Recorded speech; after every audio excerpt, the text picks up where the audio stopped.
Hello everyone, আসসালামু আলাইকুম। কি অবস্থা সবার? আমার অবস্থা আলহামদুলিল্লাহ।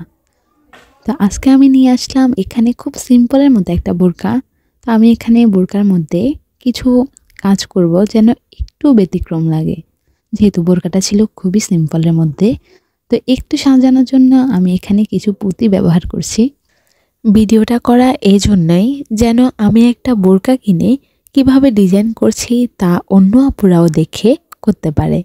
অনেকে আছে যারা এমন গজ কাপড় দিয়ে বোরকা সেলাই করে, পরে তারা যেন এরকম কাজ করে বোরকাটাকে আরেকটু অন্যরকম করতে পারে। তা আমি এখানে কিছু পুঁতি দিয়ে আস্তে আস্তে লাইন করে নিচ্ছি। এখানে ঠিক যেমনটাই দেখতে পাচ্ছেন ওই রকমই আমি একটা একটা করে সব লাইন করে নিচ্ছিলাম। তো এইভাবে করে আমার প্রত্যেকটা ফুল করা যেরকম আমি চাচ্ছি আর কি। আমার কিন্তু ফুলটা প্রায় করাই শেষ। তো এই যে দেখতে পাচ্ছেন আমি প্রত্যেকটা ফুল এভাবে করে নিলাম। আর এখানে আমি বোরকার সামনের অংশটাকে আরেকটু গর্জিয়াস যেন দেখা যায় ওইটাকে আমি কিছু কলম দিয়ে মার্কার করে নিলাম, এখানে যেন পুঁতিগুলো সুন্দর করে ফুটাতে পারি।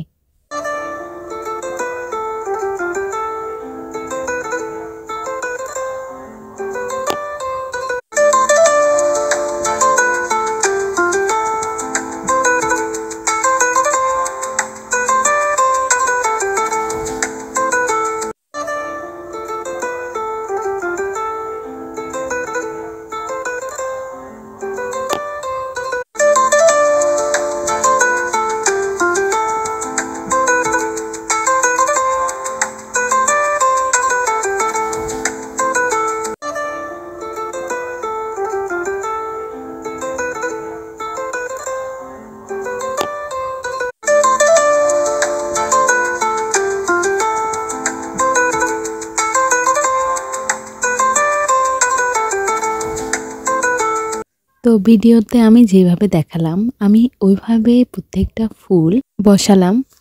তো দেখতে পাচ্ছেন খুবই ভালো লেগেছে আমার কাছে। আপনাদের কাছে কেমন লেগেছে আপনারা আমাকে জানাবেন। আর তারপরে আমি হাতের সাইডটা মানে হাতের নিচের যে অংশটা ওই অংশটাকে আমি একটু অন্যরকম ডিজাইন করার চেষ্টা করছি। তো এখানে আমি ছোট ছোট কিছু পুঁতি নিয়ে লাইন করে নিচ্ছি। তো আমি লাইনটা হচ্ছে একটু লম্বা করে ছোট ছোট পুঁতি দিয়ে তারপর একটা বড় পুঁতি দিয়ে এরকম করে অনেকগুলো লাইন করে নিচ্ছি। আপনারা দেখতে পাচ্ছেন।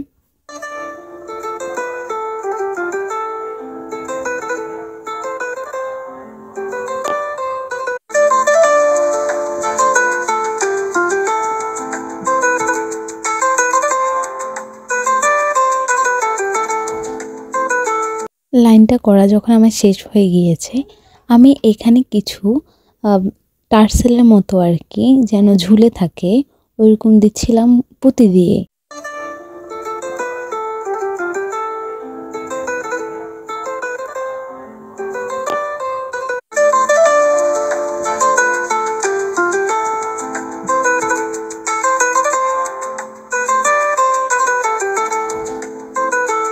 কেমন হয়েছে আপনারা কিন্তু কমেন্ট করে জানাতে অবশ্যই আমাকে ভুলবেন না।